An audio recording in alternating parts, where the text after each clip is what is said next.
I was explaining to you that you're never alone, that you always have your guides, your gods, your guardian angels, whatever you want to call them. They are always around you. And I hope that that is something that resonates with you and you can feel that, feel them, and use them when you need to use them as far as comfort, information, anything like that. Now, I'm going to get, I want to go into something I heard the other day that people were upset because Easter and Trans Day were on the same day.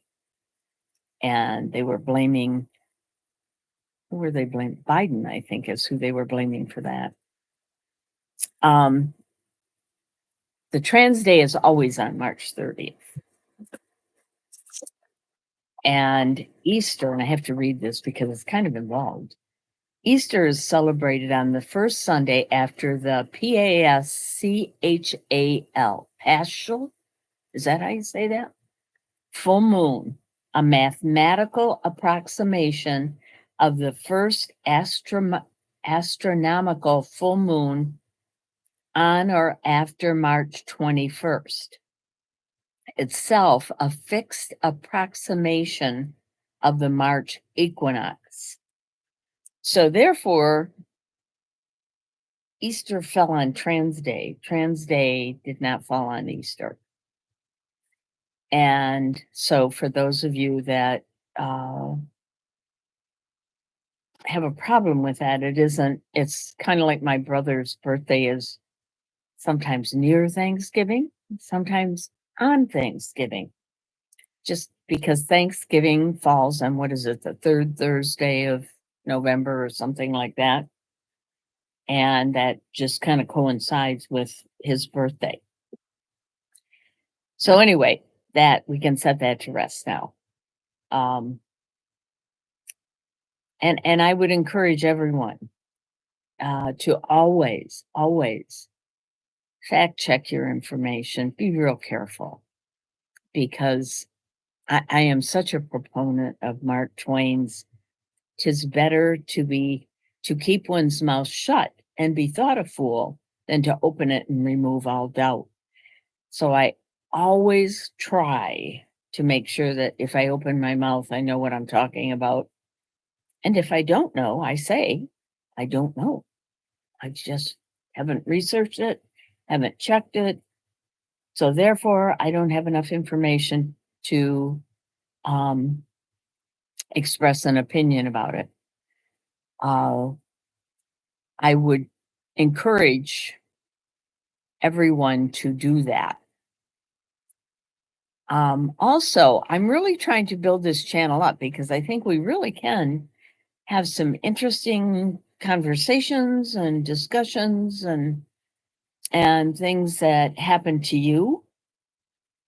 I'd be interested in hearing. I told you about the time that I saw my dentist guardian angel, knew her name, knew what she looked like, and knew her major personality trait. So if any of you have any similar experiences, I think it would be really cool to share. Anyone remember past lives? I've chatted. It's interesting. I've talked to two people within the last couple of years. They didn't know what their past life was exactly about, but they knew how they died, which I thought was kind of interesting. Also, I have done hypnosis with past life regression, and that can be incredibly informative and incredibly interesting. So, and again, before just denouncing these things, I would recommend and encourage you to study it. And then if you want to have a discussion, that's cool. But just off the top of your head, um, to say yay or nay, again, is not a good idea unless you've actually studied it and checked on it. And so, as I'm trying to work this up so that we can get more going and we can talk to each other and really have some good chats, which I'm going to always try to do on Wednesday at 2 o'clock, so that you know when I'm going to be on, and that way you can talk to me. I got one of my shirts on today. I want you to see. It says, let me get this. In a world where you can be anything, be kind. That doesn't cost anything. And I try, and this didn't come naturally because I was raised with a mom that was critical of everything and everyone. So I've had to learn over the years to try and, even in my thoughts, be kinder. I have one area where it's tough to be kind. I won't go into that now, but uh, uh, certainly child abuse is something that I can never excuse. So, but please do, if you do see this and you like it, hit like and subscribe, because I tell you what I did. It was so funny. I I had an old iPad that my son-in-law had given me, and it worked well. I didn't use it a lot, but it did work well. So then I thought, well, this is cool. If I'm going to talk to people, I'd really like to have one of those cameras that you can switch around. And like if I say to you, hey, there's deer out there at my wall, that I could turn the camera around and say and show it to you, because we do feed the deer and we do have deer out there along with birds, and we feed almost everything. But anyway, so I bought one, and then when I tried to do the live stream on it, it says you've got to have all these subscribers before we let you do it on the iPad. They'll let me do it on my computer. They won't let me do it on my iPad. I don't get that. I don't know exactly why that happened. But this morning, I got to tell you, I had to get up really early because I had an appointment with a dermatologist. Being older and fair, I have all these little things, and every once in a while, one of them doesn't look right. So I had gone in to make sure that one of them that was on my leg was okay, because I did have a melanoma taken off my leg a couple of years ago, but it was real surface. So I'm hoping that nothing happens with that. I'm going to press this and see what it says. Okay. Okay. Nothing of any importance. Okay. So anyway, I had to get up at like 6 o'clock and feed the deer and feed all the animals and get myself ready to go, because I am old, and if I don't fix myself up in the morning, I really don't look really good. And not that I look great now. I mean, when you get old, you get old. But there is a difference. So I have to get up in time to make sure, and also shower. I said the first part of my morning toilet, the shower part, is so that I'm being nice to society. I don't stink. The second part of my morning toilet, where I put on makeup and do something with my hair, is so society's nice to me. Because years ago, I found out that uh, people treat you better when you look better. It's not fair, but a lot of times pretty people get further than, and not that I'm pretty or yet ever was, but the point being that I tried to look the best that I could when I went somewhere or I did something. So anyway, so you can tell me what your experiences and what your adventures are along those lines too. It does make a difference. It does make a difference. Okay, I'm trying to see here. Okay. Now, somebody can talk to me if you want to, if you happen to be on here, or you can leave a message. I think I should be able to get those. Now, I'm not sure. I'm kind of new to this, so I hope you don't mind. I'm kind of putzing around on some of this. Um, okay, let's see what we've got here. I think I just goofed something. There, we're back. Okay. See this right over here? That thing? I love that. That's an upside down chandelier, they say. And there's little tea candles in there. And when you light them, it's really pretty. And I have right behind me, which you can't see, is a fireplace. And I have it on today. I'm telling you, it is chilly out there. And when I went out to feed the deer the first thing in the morning, it was warm, not bad. But then I went to the doctor, and by the time I got out of there, I'm like, holy crap, it got cold. So I'm working on that. And I am also working on I do readings with cards, but I haven't years ago I had actually quite a large clientele. And then my mother got sick and I moved away from where I was to be with her. She lived up, you know how the thumb is? She lived up in here. And so I wasn't around the Ann Arbor area where my clientele was. So consequently, I kind of got away from it and I never quite got back into it. And so I'm trying to do that, but I really have to familiarize myself with the cards again so that I don't have to look things up in a book when I'm trying to do a reading, which I find a little distracting. You still get the same reading, but it is distracting to have to open up the book. So, and I've started a new book. This one's going to be fiction, but I'm letting it kind of take its own path. So, and I just have started it. I mean, am not far into it at all. A couple of paragraphs, really. So I'll just kind of work away at that as I go. I don't know if I'll ever actually end up with something, but I do want to remind you of my book, The Shame and the Shining, about my childhood sexual abuse and how I split into multiple personalities in order to cope with it.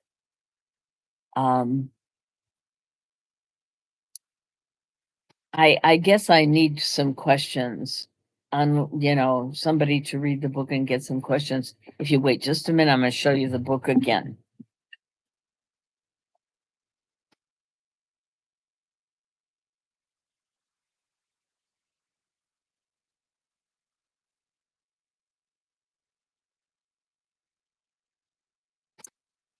Okay, I'm back.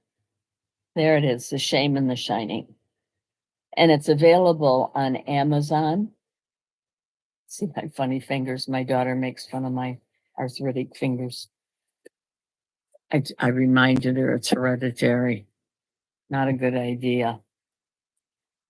But I'm just so excited now because soon it should be warm.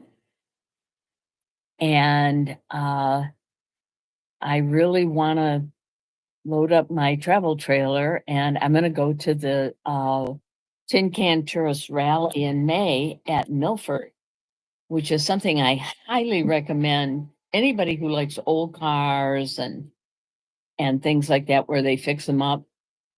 This is at Camp Dearborn on the weekend of, I think it starts on the 16th through 16th is I think a Thursday and it goes through Sunday. But on Saturday, they have an open house. And for a small fee, you can come in and tour the trailers. Um, I might do a live feed on that, but I'll probably do it on Facebook FaceTime. Uh, and that would probably be on Saturday as I'm kind of walking around to ride around. I and my legs and feet aren't real good at, you can see my hands. So I got, my legs hurt. And so but I have a mobility scooter. So when I go to the Tin Can Tourist, I get on it, and that way I can ride around, talk to people, and look at their trailers and do stuff. So I'm going to try and do a live feed from that, and I'll talk to you more about that as we get closer. So that but if you want to put it on your calendar, if you're far away and you can't get to it, like I said, I'm going to try and do a live feed on that on Facebook. And if you saw my name, Carol Lee Cousins. And so if you look me up on Facebook, you'll be able to get that.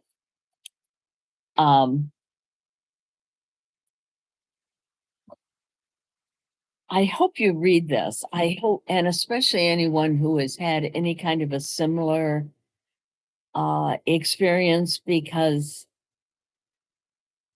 I think maybe when you share some stories and some things, it kind of makes it easier to understand. And I also hope that we can have some live chats on here. That would be good. And we could talk about things. And it doesn't have to be about that. It can be anything. As I told you, things happen to me, and I've had quite a few quite incredible psychic experiences. The first one, it's in the book, the first one that I remember was when I was 5 years old. And somebody had won out, and this is in the book, so I don't want to give you too much away about the book, because it's better if you get the flow of the book and read it. But this was somebody had won like one of those little statues that you get at the carnival. Somebody had won one of those and given it to me. It was a sailor, I think, as I recall. Anyway, the next door neighbor girl came over and she said, "Come on out and play with me and bring your doll, your whatever you want to call it, my sailor doll." And I said, "No, if I take it outside, it'll break." And she kept saying, "No, no, bring it." And my mother went, "Oh, for crying out loud, take it out. Nothing's going to happen to it." So I did. I mean, my mom she made me take it out. So I remember we were inside the neighbor's fenced in yard, and I set it very carefully in the corner of this fence because I knew it was going to break. And I was so careful, but when I set it down, it just fell apart. So I picked up the pieces and went crying home. And no, my mom did not say she was sorry or wrong. My mother was never wrong. It was always somebody else's fault. That's not to say that she didn't have redeeming qualities, because she did. She wasn't a horrible person. And she was doing the best she could with what she had to work with. And she had had a rather dysfunctional upbringing. But she had a lot of get up and go. So, this is not a condemnation. It's just what happened. But anyway, that was my first psychic experience that I remember. A lot of other things. I mean, right from the get-go, when my uncle raped me, that's when I created the multiple, and that's where my guides came in and my gods came in, and I know they were with me.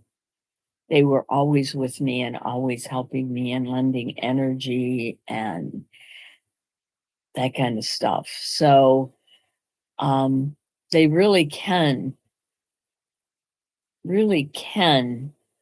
be there for you.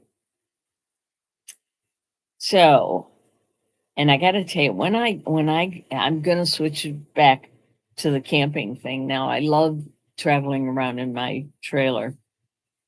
And this summer, I have to, my daughter's going on a cruise trip of a lifetime, but I am going to go and make sure that she has feral cats that she feeds. She's had them all spayed and neutered, the TNR thing, and I highly recommend that.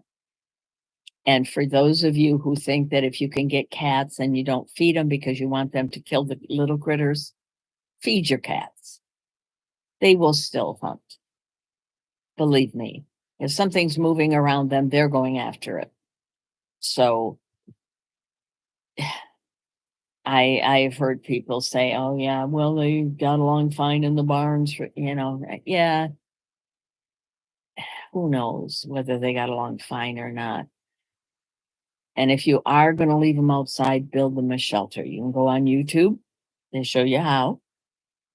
We built many of them, not just for us. We have out where we are, we have, let's see, 1, 2, 3, 4 shelters scattered around. And in the winter, we put in the warming beds where once the animal's on it, it warms it up. I mean, it has to be plugged in. But that's for anything that needs it so it doesn't freeze to death.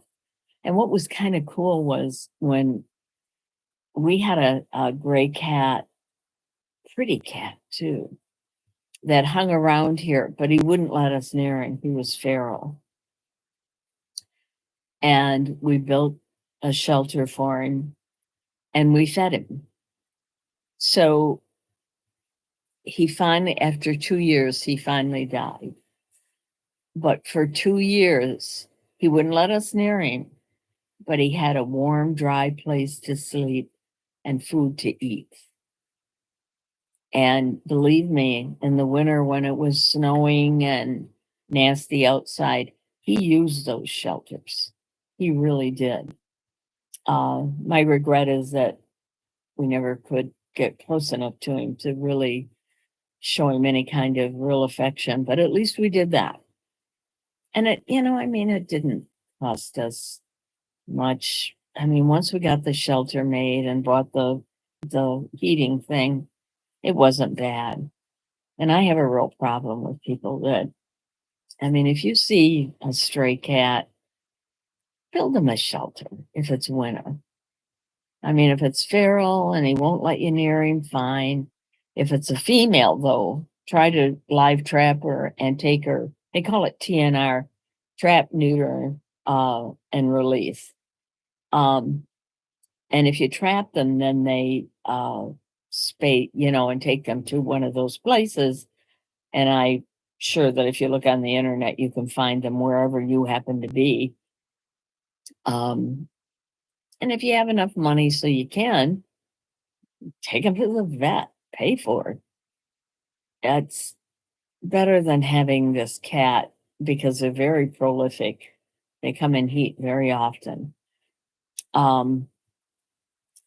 It's better than having these animals roaming around with no one to care for them, and no place to sleep, and no place, no food. Just be kind. It doesn't cost that much to be kind. It really doesn't. And we don't even care. I mean, we have the shelters out, and if it happens to be a possum whose little paws, because they have little things like hands, and they're very gentle animals. So if they need it to get in out of the cold, that's fine too. We don't mind who uses it. Any animal that needs it can do that. So, and if you see something where people aren't treating their animals right, say something. Even if you have to say it to them and you can't really, maybe it's not bad enough to get the police involved or whatever, or animal care. I was out west and I was just appalled at some of the things I saw with animals and people who, I saw one little tiny corral with a mud hole in the, and I'm talking water, and a horse on its knees. And I was gonna call child protective or child, not child protectives, animal control or whatever, humane society. But I saw so much out there where the animals, dogs in pens with no shade. Uh, I thought they must not enforce any of those kind of laws out here, because I just saw, and the food that we eat, and I'm ashamed to say I'm not a vegan, should be, because I'm appalled at that too, that how we treat the animals that we end up eating. So, but that sounds a little hypocritical because I am not a vegan. And anyway, well, enough of that because that's depressing. Let's go to, this weather. Next week it's supposed to get warmer, and I am so ready. I've got daffodils growing out here and they're all tipped over like this because of the cold. And they're growing because we had that really warm spell. So they've got flowers on them and everything. I just, ooh, So, at any rate, I do want to talk to anyone. Well, I'll talk to anybody about almost anything. Um, as long as it's an intelligent, reasonable conversation or debate. Um, so I'm hoping we can do that. And now that I've set this up so that we're doing it every Wednesday at 2:00, I'm really hoping that you guys will, I'm hoping there'll be enough interest in this so that we can start a really good exchange, conversation and exchange. Um and different thing. I gotta tell you too, though, this is kind of this is funny and not funny. We go play trivia a couple nights a week. And this one place we go, they had this really good gal. Her name was Chelsea. And I mean, she was just really super at what she did and really Miss Personality. And she was working for a company, and things didn't work out real well between her and the company. And so the company came back in. She decided to start her own thing, and the company came back in and took over.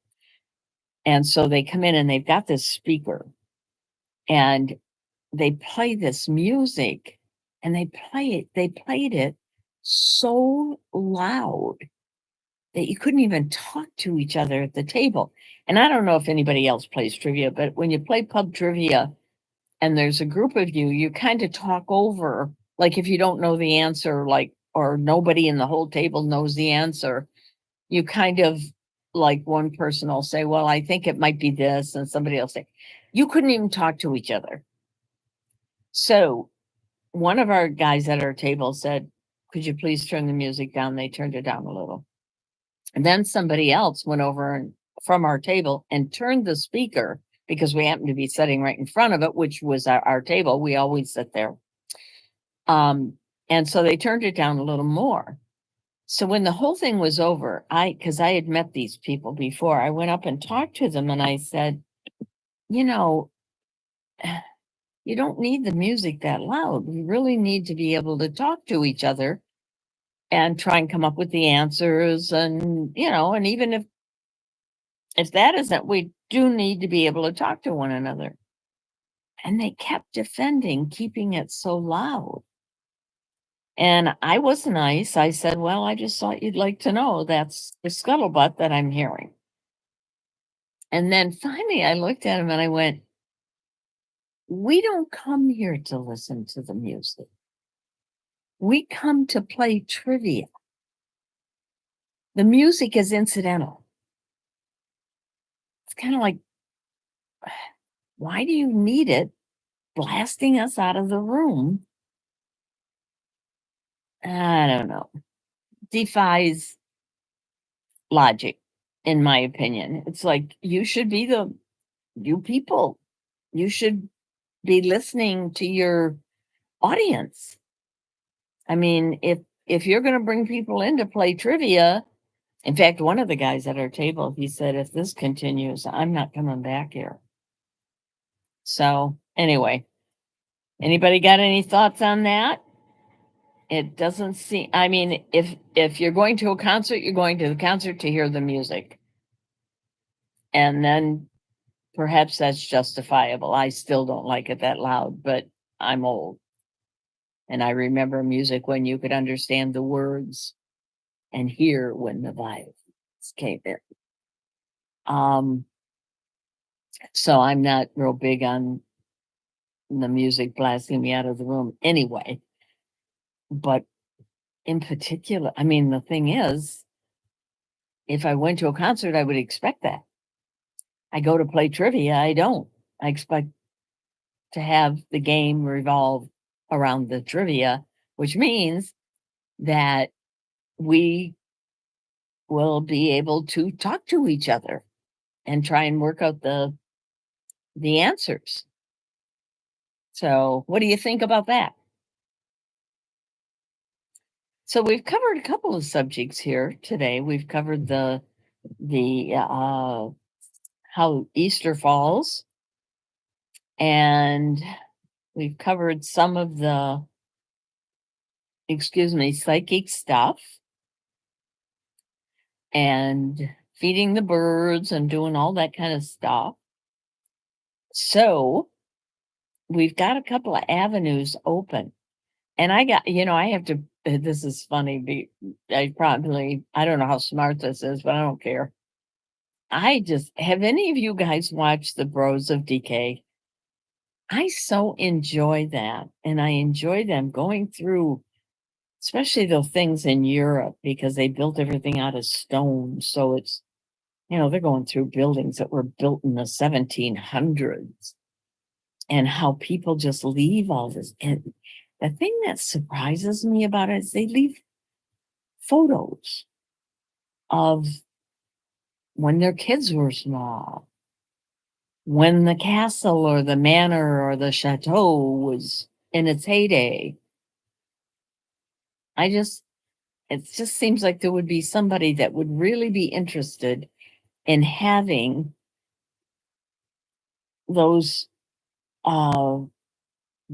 baby pictures. I mean, you got brothers and sisters, I don't know. Anyway, it's really interesting. If you get a chance, go watch it or watch a couple and it's really cool if you just, how sometimes you sit down in front of at least me, I'll sit down in front of TV and I think, yeah, I don't want to get involved in anything right now. I don't want to, be mad, sad, glad. I just want to be entertained for a little bit. It's really good for that because you just get to kind of wander around with them and there seems to be a code of ethics. They don't break in. They only go in if they can get in without breaking in, and they never take anything. And to some degree, I mean, it's not like I think they should take anything because obviously they shouldn't. But then I see things in there that I think the ceiling's going to fall in on this one day and it's not even going to be there anymore. And it's something kind of special. Maybe somebody should take it, but I know you can't. And especially if you're broadcasting it on YouTube around the world, you can't be taking stuff and So I think probably they're pretty, if they're smart, they don't take anything because it is being broadcast. So, um, if you get a chance to do that, and also if you like mysteries, one of my favorite mystery writers is Greg Iles, and I understand he has a new book out, and it's been a while. So I'm kind of glad he's got a new book. I think it's called The Southern Man, and he does, you know how, I can't remember the author, but the Jack Reacher series, the one guy. Um, Penn Cage is Greg Iles' hero of choice. But his books are really, I think he's a great mystery writer. And I also like true crime, which would be Anne Rule, who I have to think she may not be alive still. She's written some really interesting things too, if you like true crime. Um, so I don't read a lot of fiction, and I earlier in this I said that I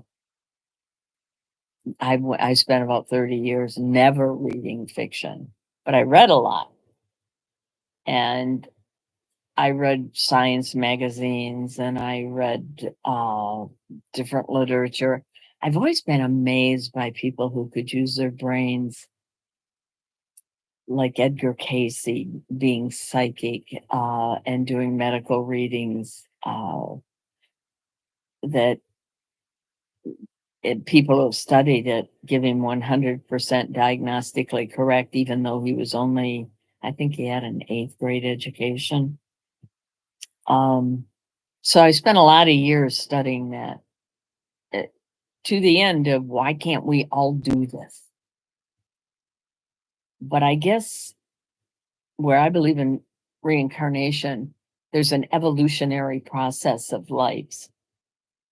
So I think that probably what it's about is that the more evolutionized you are, the kinder you are, the nicer you are, perhaps those are the people that get those kinds of talents, is the ones that are more evolution and the older souls, so to speak. Um,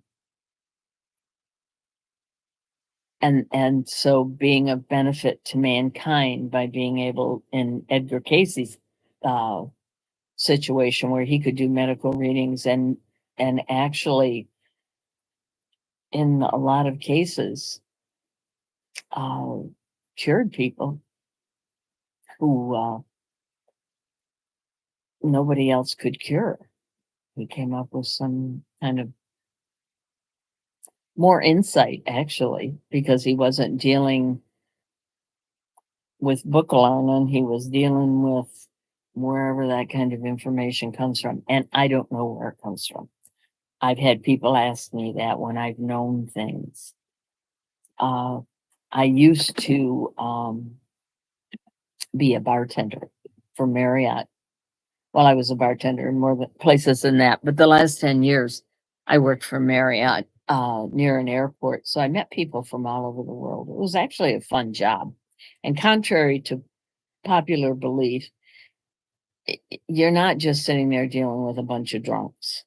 You're dealing with people that are coming in for meetings. They want to have a hamburger and a beer and watch TV for a few minutes, maybe talk to you and go to the room because they have a meeting in the morning. So, and also it depends on you, how you dress, how you talk. Um, and with me, you were more likely to get into a discussion of psychology than you were to get into any kind of off color or anything like that. But I really enjoyed the job. And every now and then, I just pick up on something about somebody that I would have no way of, something personal, I would have no way of knowing. And I've had people say to me, "How do you know that?" And my answer is, I don't know how I know that, but I do know that I know it. So one of the things I kind of pick up on is like how people feel physically. One place I worked, because I had a lot of I mean, the same people came in over and over again, and they would come in and give me their hand and say, "How do I feel tonight?" And I could, yeah, in fact, I remember one guy said that. And I said, "Oh my God, Jack." I said, "You've been drinking all day. Your blood sugar is just at rock bottom. Go get a candy bar or something. You'll feel better." And it was with a guy that it was a naysayer. And I know, "Oh, yeah, right." And Jack goes, "No, I really do feel like crap." So, um, and then another time somebody did that, and I picked up on way more than I intended, something really personal. And so I told him, I just touched on it though, because there were other people around. It was personal. I didn't want to. So the next night I saw him in a social situation, and I said to him, I said, "Well, tell me, was I way off, right on?"